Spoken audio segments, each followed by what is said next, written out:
It's still real to me. We have a recap show from last night's Royal Rumble reaction show. Of course, my pal joining me here for every episode of It's Still Real to Me is Joey Levine. Joey, good morning. We're up a little bit early. See, I didn't want to I know we'd said throughout the week we're going to have a reaction show Saturday night after the Rumble. Here's the way that would have laid out. Okay, I wasn't feeling it because here's the way it would have laid out. That show ended last night. What did it end? 11:45, maybe? Does that sound right? A lot later. Okay, it was like over 4 hours. Yeah. Okay, so let's say show ended at midnight. Okay, fine. So you and me now are going to sit down and we're going to do the reaction show. So that will finish at maybe 1. And then I'm going to edit the show. Like, I'm sitting here until 2 a.m. And by the way, I was pretty liquored up. Like so was I. Yeah, there was no scenario where I was going to do the Royal Rumble reaction show after the Royal Rumble. We had to just wake up this morning. Good morning. Yeah, I mean, I also say like maybe at some point we'll do like something live, like maybe like a Twitter Spaces reaction where people can jump on and react with us, even like YouTube Live, or a YouTube Live, something like that. But yeah, doing it at 2 a.m. How many people, by the time you post it, how many people were actually going to listen to it before it gets up today anyways? Right. And the way that ended, I've now rewatched some time to absorb it. I've rewatched it twice this morning. Really? I haven't rewatched it. Like, I feel like, I'm good, but I haven't rewatched it. I'm glad we didn't react immediately because, I mean, I got goosebumps rewatching it this morning the first time. Like, to me, it was that good. It was that good. We'll get to it in a second here. Overall, I thought it was a great night. Thought it was a great night. Really enjoyed the show.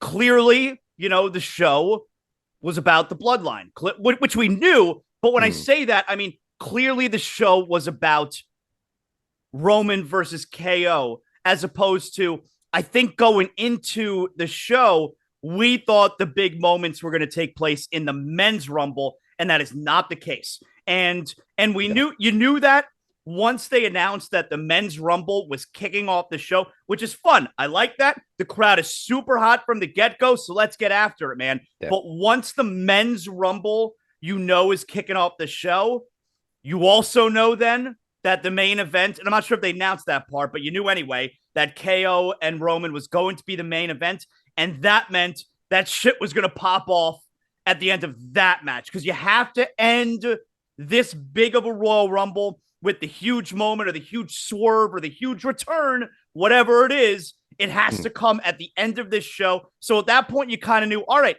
this men's Royal Rumble is going to be really good, but it's not going to have like that massive moment. The massive moment's coming at the end of the night. Yeah, I'll say this as like, I think the end of the night, I don't want to say saved, because I did enjoy the Rumbles, the 2 Rumbles. They were fun. But the end of the night saved to me was pretty much a cookie cutter show. And which is fine. I mean, the Rumbles are, but like, a couple months ago, Triple H talked about how like these gimmick matches, if they're not going to be the focus of the pay-per-view, why have a pay-per-view around them? And like, so you have a whole pay-per-view called Royal Rumble, and like the Royal Rumbles didn't stick out to me really at all. They were fun. Don't get me wrong, because the Royal Rumble is always fun. But they have a problem right in WWE right now, which is everyone knew who was going to win, both.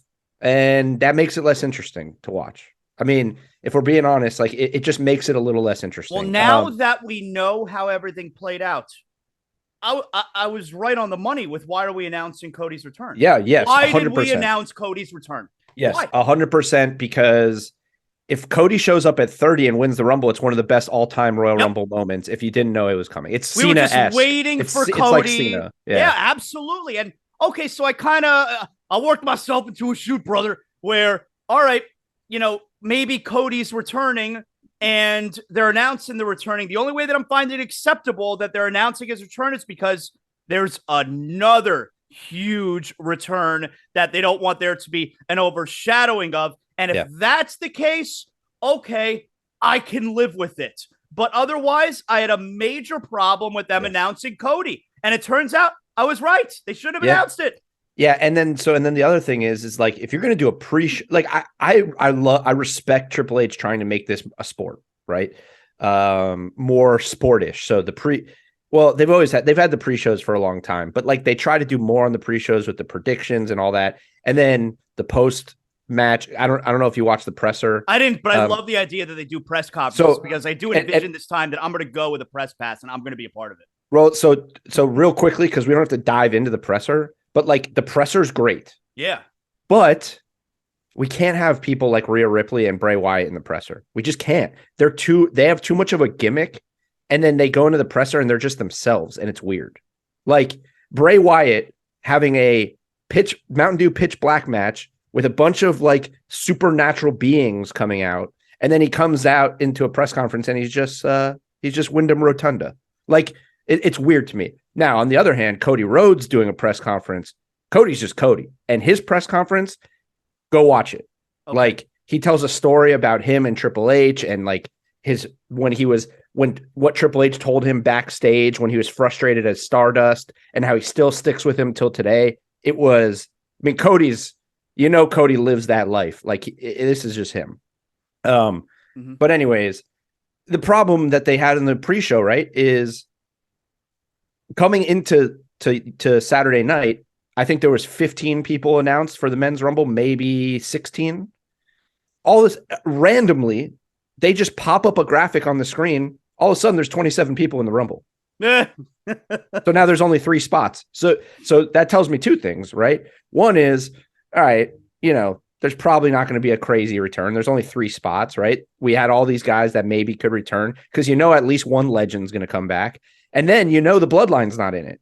Because you can't have 4 members of the Bloodline in it if there's only 3 spots. Well, okay, so let's talk about that for a second because you made that point to me yesterday, and obviously you were right. But I don't think you were right based on that logic, and I don't know why. I don't know why neither one of us saw this coming when it's so much clearer after it happens, right? But I actually was thinking about this once the match was going on, because I've been predicting the whole time, I think Sammy's going to win the Rumble. I fell into that too. I think we all fell into that a little bit. And then I'm also, okay, you know what else? Because I had some action on the Rumble last night, and I placed some bets, and one of them was Solo Sikoa, most eliminations. That makes sense, right? Also, plus 300 odds is like really good odds. Yeah. Oh, yeah. So somebody must have thought they knew something. Yeah, so I jumped on that. Like Solo Sikoa plus 300, I could see him eliminating everybody. He can go in there and eliminate 8-9 guys. I could totally see that.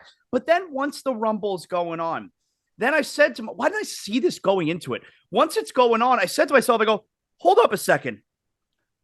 How does it make sense, storyline-wise, for any of the Bloodline to be in the Royal Rumble? Because everyone who's in the Royal Rumble, they're fighting to be the number 1 contender for Roman Reigns. So how does it make sense for Jey Uso, for Solo Sikoa, for Sami Zayn? How does it make sense for those? Like, what do they say to the Tribal Chief? Why are they in the Royal Rumble? But you're in the Royal Rumble to challenge Roman Reigns. It makes no sense to for any of them him. to be. The only thing to protect him, but so at the end, when you're the only one left, what happens? Then they get a title shot, but then he doesn't have to have a real title shot because they're protecting him by not having to have a real title shot. But why didn't I see that? Why didn't I understand that going into the match? Because obviously that was their MO as well. No, Bloodline's not in the Royal Rumble. They're not trying to fight Roman. So none of them were in the Rumble. Like, why didn't I know? Why didn't I see that? Yeah. So me and my brother, we tend to like just text each other, especially leading up to these big events, like text each other, like what's going to happen, like make predictions, fantasy book, the whole thing. And the more we went back and forth, the more I was like, Sammy's not going to be in my mind. I was like, Sammy's not in the Rumble. And then I think the thing that no one really is emphasizing, and we talked about it a little bit on the show, but we probably didn't talk about it enough, is the fact that Elimination Chamber's in Montreal. And that's not by mistake, right? Like Sammy doesn't need to win the Rumble. Sammy's big thing is going to be at at Elimination Chamber. That stuff's always funny. Like, do you think when they're booking months in advance, because they got to book the building a few months in advance, and like they're saying to themselves, okay, this is our plan for Royal Rumble, and then so we want to do this in Montreal the very next show. We'd like to do it in Sammy's hometown because that's going to be the center store. Like, you believe they totally have that in mind when they book that building? I think so, man. I really think so. Like, Sammy's been with the Bloodline long enough that I think they were prepared for it. Plus, Edge is back now, so they get Edge against probably Finn Balor in Canada. That's what I'm thinking. Yeah, I think it's Finn, and then it's Finn Balor. Yeah, you're also going to get Beth Phoenix versus Rhea in Montreal. So like, you had to have Beth return, and she did, just not the way I thought. You had to have her return. Yep. But I think we probably didn't talk enough about the fact that Elimination Chambers in Montreal and that whole pay-per-view is going to be built around Sami Zayn and KO because he's is he from Montreal? I don't know. That's a good. I think so. Yeah, I think he is. But I don't know what it's going to be though, because that's interesting. But I think we didn't probably think about that enough when we thought about how the Rumble was going to play out. Because if we're being honest, I don't. Cody versus Roman is going to be cool. It'll be fun, and maybe they'll throw in a second main event for Roman somewhere along the line.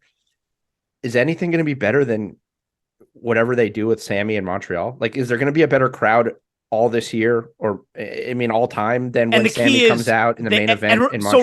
So remember the last time they were in Montreal for like a random SmackDown. Oh my God, the crowd was so hot for Sammy. But they have to protect Sammy leading up to it, meaning he needs to be off television for a few weeks. And I think they probably set that up, right? I mean, they just beat the shit out of him. Yeah, the beatdown. Yeah, like he needs to. Oh yeah, the next few weeks has got to be Roman and Jay, right? Or that whole thing, figuring what happened. I mean, I'm diving ahead. I'm jumping ahead. Let's build our way to it. But yeah. I feel like Sammy's got to be off TV for a few weeks now to build up to that moment when, all right, what's going to happen when Sammy returns? Is he going to maybe Sammy's apologetic when he returns? I don't know, like who knows what his MO is going to be when maybe it's like, yeah, I deserved it. I went against the tribal chief. I smashed him in the back with a chair. Like we don't even know what Sammy, he's not necessarily coming back looking for vengeance. He may come back with his, heart in his hands. I'm so sorry. We don't know.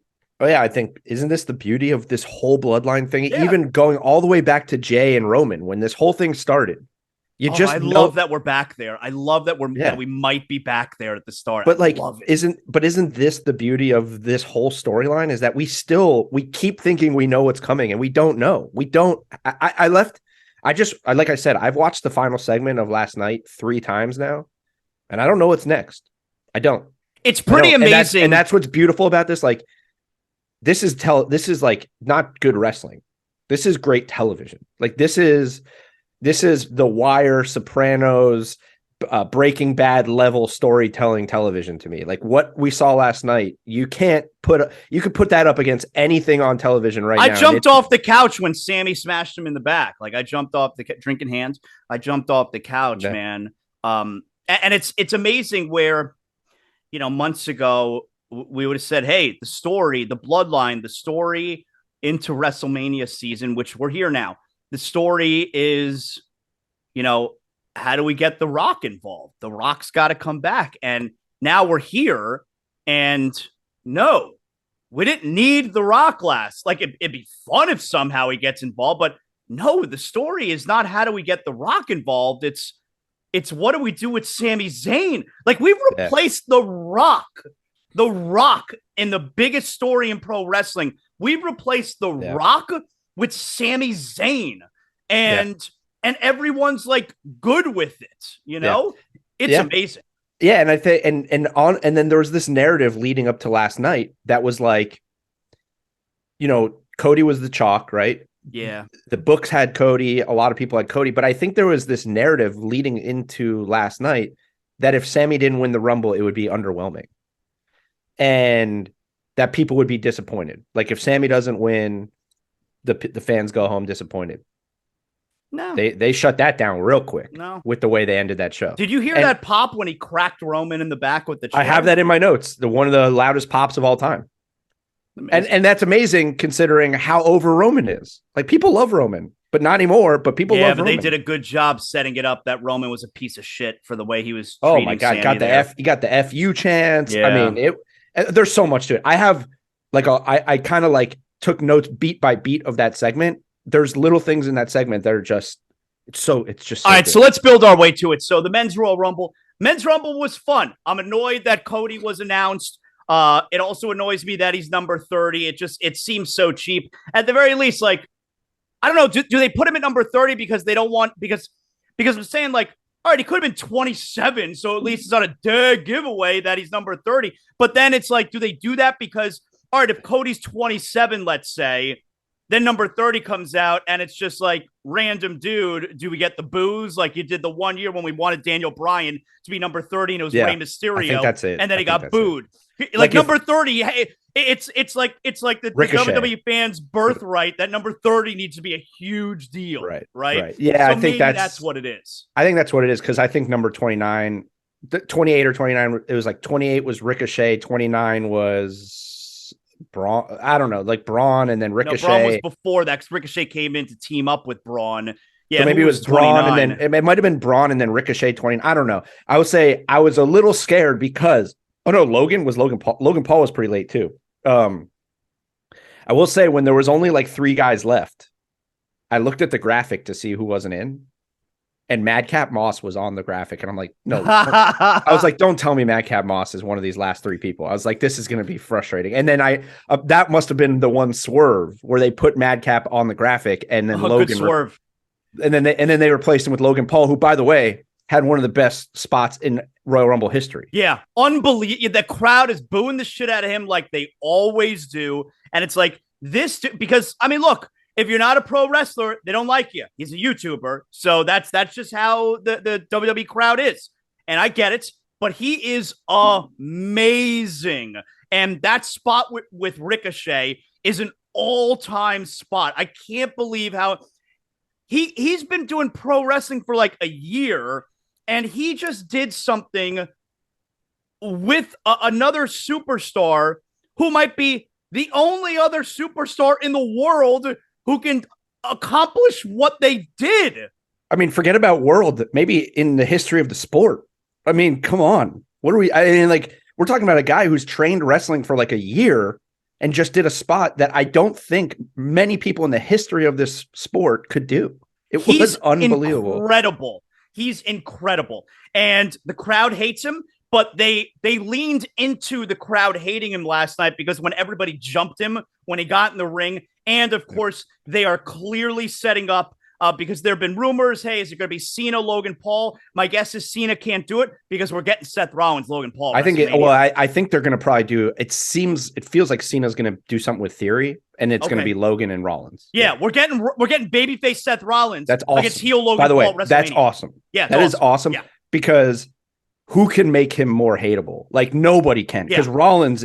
They're leaning into it now, which is the right play. The crowd loves Rollins. Yep. Rollins is hilarious. Rollins can talk. Rollins is weirdo. Oh, they were on fire when Rollins came out. What was he, number 15, I think? So he got a lot of run. And they were on fire for Rollins. Well, listen, I was watching this with 2 other guys. One who's like kind of a wrestling fan, and another guy who just doesn't watch wrestling. Logan Paul comes out and he's like, "What the?" He's like, "What?" He's like, I hate Logan Paul. This guy's trash. This guy. And then that spot happens. And that guy was like, oh my God. He's incredible. Whoa. He's incredible. He like, okay, that's badass. And then he's like, he must be hurt. Cause he's not a wrestling fan. So he's like, he's gotta be hurt. He's gotta be hurt for real. Like, how do you do that and not get hurt? I'm like, yeah, that's why this guy's so good. If he were to dedicate himself full time to being a WWE superstar, he would be one of the best. He would. There was a moment where I genuinely was like, is it going to be Logan versus Roman at Mania? Like there was a moment that'd been annoying. I had a moment where I was like, man, I see this. I see it in my mind. Well, they already fought. Remember, they did already fight in Saudi. Remember? Yes, and it was amazing. I mean. It was amazing. Right. And that's what I'm saying. Like, are they going to just run this back because they don't have The Rock and they don't have Cena and like I don't know. There was just a part of me there was like, "Ooh, maybe they're doing this." What did you make of the Lesnar spot? Because I loved it. The crowd always likes when Lesnar gets eliminated. I thought it was very cool. I Yeah, enjoyed it. it was good, and I think we set up. I think we set up two things. I think that little interaction with him and Gunther in Yep. the ring was That's a enough. test. They're testing the crowd Yeah, when they do that. yep, I think that was enough. Yep. And that's Mania. Yep. That's Mania, 100%. I When think they we do have. stuff like that, that's hey, let's see how everybody reacts. And if Yep. the crowd reacts favorable to those guys, then we can do it. And I You think know what they I did. think they did? You know what I think they did last night that they don't normally. Rumble is like all about what's going to happen at Mania. I think your whole elimination chamber, other than the actual chamber matches, is pretty much set.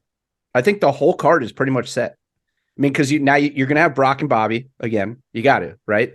Bobby eliminated him quickly, so that'll happen again. You're going to have Edge and Finn. You're going to have Beth and Rhea. You're going to have some type of Sammy KO bloodline thing. And then you're going to have the 2 elimination chamber matches. They set up the whole card last night. But we think the elimination chamber matches are going to be for the secondary belts, right? Yes, got to be. Or, yeah, I mean, it feels like it has to be, right? We're not putting Roman in the elimination chamber. Can't do that. Yeah, no. Maybe for the secondary belts, maybe. Like actually have the champion in the match, right? Yeah. Yeah. I think the champion's in the match. Yep. Yeah. How about Gunther, man? What a performance by that when guy. Gunther came out number 1, I said to my buddy I was watching with and to my son, like, you're going to see this is a star-making performance on the way from Gunther. He is going to be in this entire match. Yeah, I think Meltzer said it was the longest. Yeah, longest ever, which is that's amazing for a guy that size. First of all, awesome. he just keeps going and going. I mean, he's so damn good. He is so good. I'll tell you, the one of the things that I love the most about the Rumble was every guy who came out was it felt like was a heavy hitter. Now, I'm not saying that every guy that came out felt like they could win it. Chad Gable comes out. I know he's not winning it, but every guy that came, there wasn't the boogeyman didn't come out where it's like, oh, okay, this is bullshit. Every guy that came out was a heavy hitter. And at one point, there were so many big hosses in the match. Yeah. You had McIntyre, Sheamus, Braun, Gunther, Lashley, Lesnar. You had so many big guys in the ring at one point. I thought it was a fantastic, entry list for the way they did Rumble. The way they stacked it was really good, for sure. Really good. Can I ask you, what did you think about how they handled the Rey Mysterio thing? I thought they just didn't talk about it enough. He just didn't come out. Well, he didn't come out because Dominic beat him up and took his mask. Yeah, but they didn't say that. They didn't reference it. They didn't show anything. They should have. You're right. I thought we were going to get a backstage and Ray is laid out. Yeah, we didn't do that. You're right. They should have done that. They just kind of were like, this guy's a piece of trash. Look at him, and then it was over. And then they didn't even bring it back up. There was never where's Ray? It was just okay, he's not coming out. Yeah. So technically, I think we've Ray seen still this. alive? No, well, we've seen this storyline before, right? I'm just saying maybe Cody didn't win. Ray is still alive in the Rumble. That's what I mean. We've seen this storyline before. Is the Rumble actually not over? It's not over. Rey Mysterio is still in the Rumble, and Cody has not won yet. Ray versus Cody for the Mania shot. I do like what they did there because it's all got to be about the build for Ray and Dominic at WrestleMania. I thought we were going to get teased with it in the Royal Rumble match, but instead they decided to tease it this way, where nope, we're not even going to give you the confrontation. Yeah, I think Ray's hurt. Oh, okay. I think he's legit hurt, and maybe that. From what I've been reading, I think he may actually be hurt, and that's why they had to swerve and do it because they had. There's no doubt in my mind they had him back to back. This was going to be the moment, right? And I think he got hurt in his Karrion Kross match. Edge, which is unfortunate. Edge going up against Judgment Day. That was fun. Then chase him to the back, and you got Beth Phoenix. And who was it? I think it was Pat McAfee said it. They have to be the most jacked couple of all time. Yeah, McAfee's so good, man. I missed him, and I popped so hard when he came out. I thought he was in the Rumble. Okay, so hang on a second. I'm placing my bets, all right, for Royal Rumble yesterday. And on the site that I use, they also have some random WrestleMania 39 matches that you could bet on, which, obviously you don't know that those matches are going to happen, sure. right?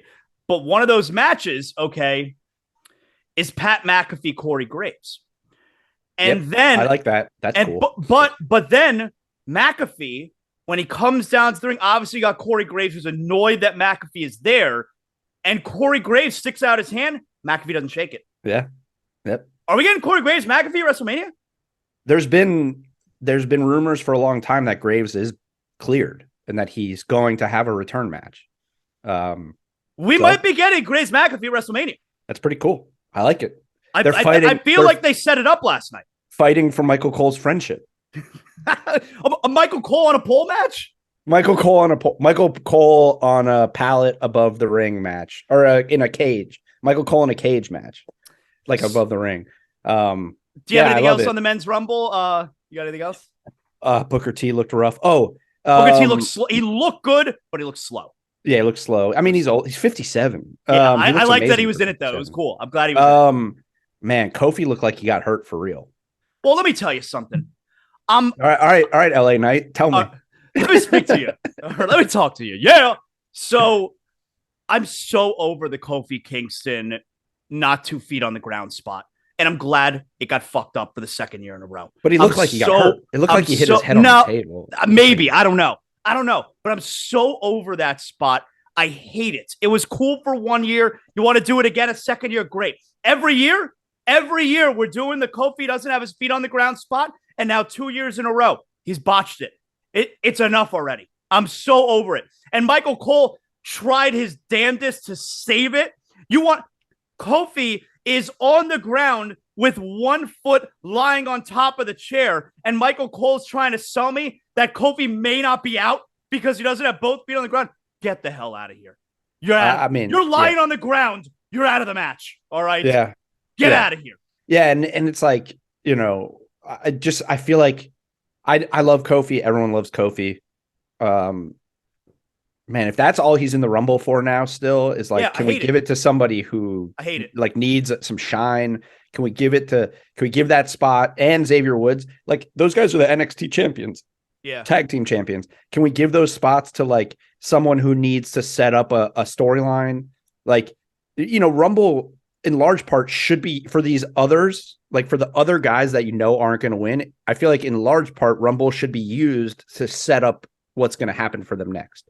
Like interactions with people in the ring to set up their next feud. And now, it's gotten to the point like New Day was in the Rumble so that they could slap each other's asses. Like, you know what I mean? And it's like, all right, it's fun probably for the live crowd. And I guess it's a moment, but it's like, yeah, I agree. It's probably run its course. I'm glad it got fucked up for the second year in a row. He botched it. I'm glad. That moment's probably run its course. Unless they were going to have Big E come out and shock the world. Oh my God. Probably over it. I liked the Baron Corbin spot. The only thing that I was hoping for during the Baron Corbin spot was that it was going to be a thing for like 3 or 4 guys where they keep running in. They do a move on Baron Corbin and he's still not in the match. I was hoping it was going to be a few guys, but instead it was just like whoever the next guy was that then did something and threw him in. Yeah. So I enjoyed the Baron Corbin spot. I thought that was fun. And it's great having McAfee back to call Corbin because he's bum ass Corbin. But Corbin, oh man, he's rough these days, man. They got to figure something out there because he's good, but this gimmick stinks. Is there anything else in the match that we have not hit on? No, it was fun. It was a good match. I didn't think it was great. Fun. It was good. It was good. I just think they got to tighten it up a little. They got to Triple H's secrecy with everything else that he does is so good. They got to tighten up this Rumble stuff. Like make me a little more surprised. I felt pretty quickly like I knew how it was going to end up. It was a mistake announcing Cody. Yeah. I think we can agree on that at this point. It was a mistake. Sure. It was a mistake. Yeah. There was no reason not to have it a total surprise. Big mistake. Yep. The pitch black match. I don't know what the hell I watched. So as good as the end was, can we agree that maybe the worst match in WWE history? I don't know what I was watching. And so bad. Stupid. So bad. And look, I've said this before, and now I got another opportunity to say it again. Who the hell is surprised that in a big spot, Bray Wyatt had a shit match? That's my thing with Bray Wyatt. Everyone loves Bray Wyatt, and I like what they're doing here for the most part, but I've never watched a Bray Wyatt match and said, damn, that was a great match. And so again, all this hype leading up to last night, and we used to do this with The Fiend too, okay? All this hype leading up to that match last night, and he got another Bray Wyatt stinker. Like, he doesn't do good matches. Eventually, the story has to be told in the ring. And when we get to the ring, his matches suck. Yeah. The gimmick was stupid. The match was bad. That they botched the ending. Oh, I mean, Uncle Howdy, can you come within a few feet of LA Knight when you're dropping that elbow? I mean, he overshot him by like 4 feet. Yeah, they botched that. The characters being there and looking over the scaffolding at the end. And like, I don't even know were those real people or was it like a TV screen? I don't even know what it was. No, it was the characters from the Firefly Funhouse. I know, but were they actually They were there? Yeah, they were there. Yeah. I couldn't They've tell. been there before. They've been there before in the crowd. Yeah. But like, what's the story? Like, what are we watching? Like, I didn't know what I was watching. I don't. All I could think through that whole match was this match sucks. There is a star in this match, and he's getting buried. And it's not. There's a star in this match, and it ain't Bray. It's not. I ultimately think LA Knight's gonna be fine. Like someone tweeted me yesterday, "Oh, I can't believe they're doing this." LA Knight. I'm like, he's awesome. He's gonna be just fine. He is incredible. My brother said, you know what? I could see LA Knight Stone Cold at Mania, and you know what? I could. But you get a little what? What? Yeah. I can see that. Yeah. Let me talk to you. By the way, I realized he also has a little, because like, doesn't Hulk Hogan, he starts with, well, let me talk to you, brother. Isn't that what he said? Let me tell you something, brother. Oh, yeah. He says, let me tell you something, brother. Okay. So maybe it's not. But very different. Not the same. Not the same at all. Yeah, man. I think after last night, and here's the other thing about that match, right? So Uncle Howdy shows up, botches a spot, jumps off a scaffolding into a table. So now Uncle Howdy's obviously out of commission, right? Because he just jumped through an exploding table. Uncle Howdy's a loser. He's got one job, land an elbow drop. But here's what makes it even worse to me is that happened right before the Alexa Bliss match. So now I guess Uncle Howdy's not going to get involved in the Alexa Bliss match. That's right. So Bianca's winning that match. So they kind of ruined the Alexa Bliss Bianca match by having Uncle Howdy that involved in the Bray match. It was just, I can't imagine Mountain Dew watched that match and they're like, we got our money's worth. No, I think they liked it because everything was green and you had like the green glitter. Like I think Mountain Dew was probably happy. There was nothing pitch black about it. In fact, it had like even the color of the drink, which is like kind of purplish. There was no purple. It was all neon green. No, it was all green. The OG Mountain Dew color. You know, that's what they're going with. It was, man. I was like, stunk. I'm glad that it was short. That is the best part of it, is that it was pretty short, which most Bray matches are because his matches aren't great. His matches stink. To me, aren't we just where we were with Bray before he got fired? And the only difference now is there's just this guy in a hat who there was so much who botches a big spot. We've been doing this for months. There was so much hype, and the ending was shit. And we're just back, but aren't we just back where we were? Like he's like kind of the Fiend. Like he gave LA Knight the mandible claw, so that's like the Fiend, right? Yeah. He's got the Firefly Funhouse character, so now so there's that. So. Before he left, he was just a conflicted weirdo. Now he's just a conflicted weirdo with another guy in a hat. Like, what are we doing? And I don't even blame like WWE in that spot because this is always what happens. You know, Bray is so creative and you have this massive buildup and there's never a payoff. There's never a payoff. Like eventually you got to look at Bray and it's like, what are we doing? I think part of it is this. We're in a point with wrestling, and we have been for a few years, where the fans are smart, and supernatural gimmicks like Undertaker and stuff like that. They're just not like, they run their course very quickly now. Bray Wyatt is a great talker. Can I just get Bray Wyatt the human in a feud with another human? Yeah. Like, yeah, can I just get that? Because it would be good. It would be good. Like having Bray Wyatt, the Wyndham Rotunda, the son of a Hall of Famer, against Roman Reigns, the bloodline of, why can't we just have that? Why do I need, it was good for a bit. It was good for a minute. And now I'm just after last night, I couldn't be more over that whole gimmick. It's pretty frustrating because they're going to continue to lean hard into it. And by the way, so then the next match, Bianca and Alexa, wasn't that much better. Stinker. Stinker. Not much better. And especially because, all right, like Alexa is like being all weird in the ring afterwards. She doesn't know what to do. And you got the Videotron, are you in control? And what's the playground? I don't know. Is there a playground? Remember Alexa's playground? That was her thing. Oh yeah. I forgot about that. That's how much I care about that. They should have done video packages for that instead of Cody Rhodes. Nobody's forgetting who Cody Rhodes is. You forgot Alexa's playground. Yeah, exactly. I mean, oh man. Yeah. So match was a stinker. There was nothing there. There was nothing. Those two matches. Those two matches just kind of. I don't want to be negative about. Like, I don't want to be so negative, but I couldn't get Charlotte versus Sonya Deville. I had to have that match.